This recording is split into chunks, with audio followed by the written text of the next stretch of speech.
Hi everyone, Catherine here, and I would like to read you a story called Lee Grows a Tree. See the little girl measuring her tree? It's written by Elizabeth Rusch, it is illustrated by Will Hillenbrand, and it's published by Candlewick Press. And when we start out, we see a picture of, looks like a man and a woman. They have some gardening tools, some pots, some dirt. So let's see what they're going to be growing here.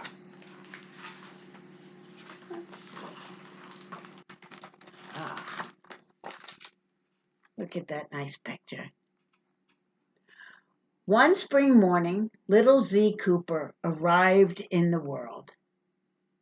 The very same day, a Douglas fir seedling emerged from the soil at Cooper's Christmas tree farm. There's little Cooper. There's the little tree, the seedling. For the first months of Z's life, her mom and dad cared for her every day and night, feeding her, burping her, and changing her diaper. Z's mom and dad cared for her little tree, too, feeding it, watering it, and pulling the weeds. Together, Z and her tree grew bigger and stronger. There's the little tree. There's the little kid.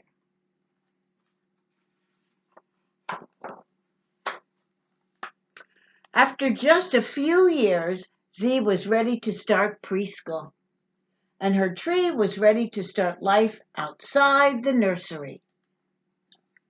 They've been keeping it in the nursery, having it grow stronger.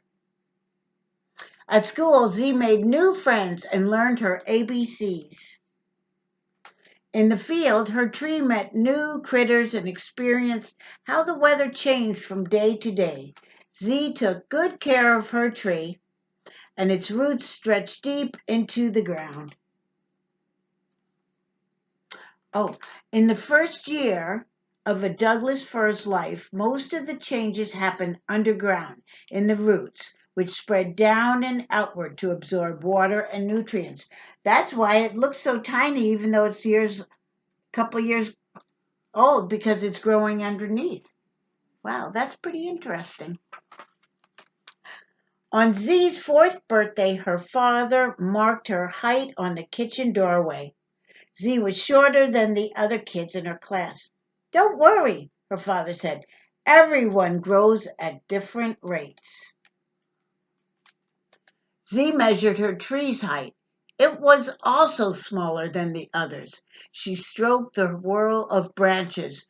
There were 4 whirls in total, one for each year.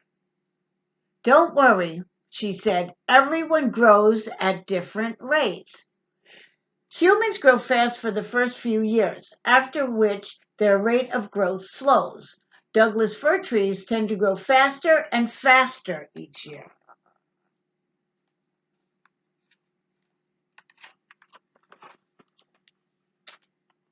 Look at this. Oh, fun fact. Many evergreen trees do most of their growing for the year in spring to early summer. Douglas firs typically grow from April through July. Very good to know. When summer arrived, Z outgrew all her clothes. Z's tree grew too, reaching a foot higher in just 1 month. Z's tree was finally taller than she was.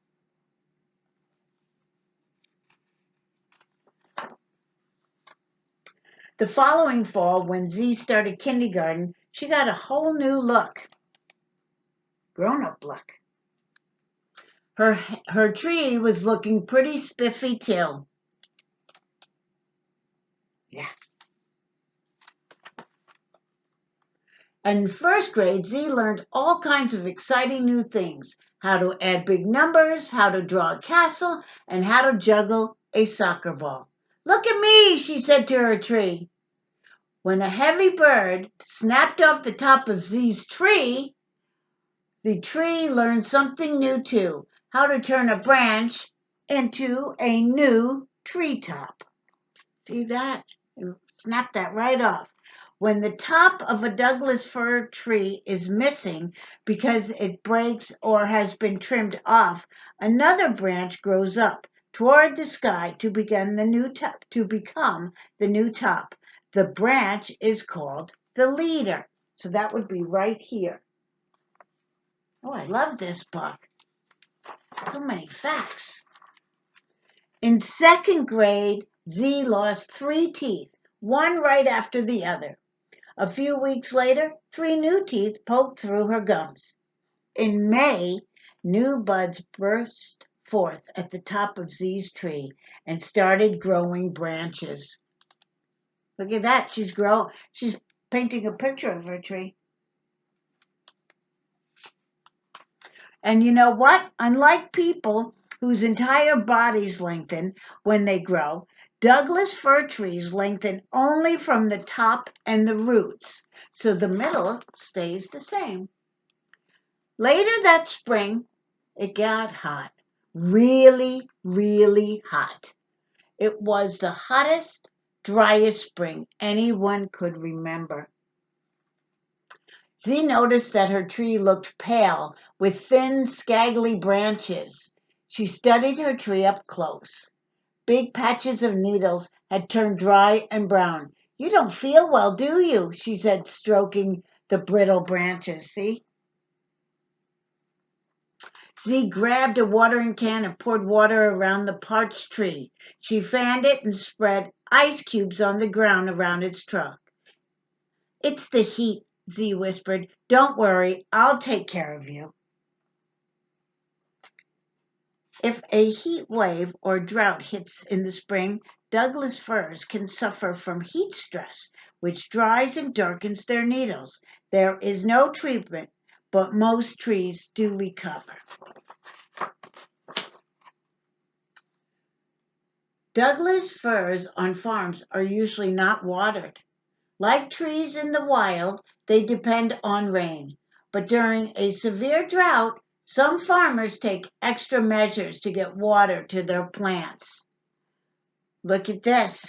We know what Z's doing. During the summer, Z lugged water to her tree every week. She camped beside it whenever she could. She even shared her freezer pops. She's taking really good care of her tree. Z did everything she could to protect her tree in its weakened state. In the fall, she heaped mulch at its base to keep the ground warm and moist. In the winter, she constructed a burlap screen to protect its branches from icy breezes.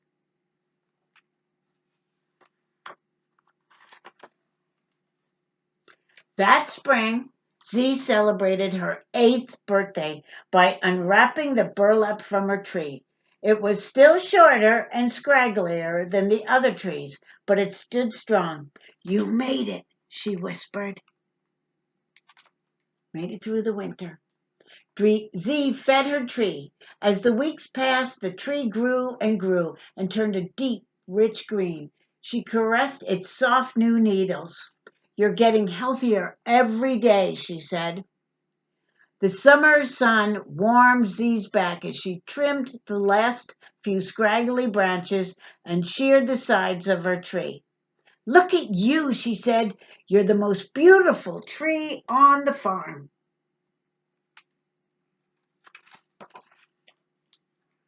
That winter, Z's tree was finally old enough and tall enough to become a holiday tree.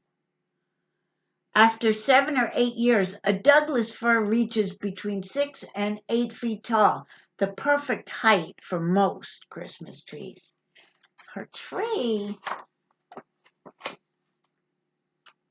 And Z was old enough and tall enough to decorate it herself, all the way to the top.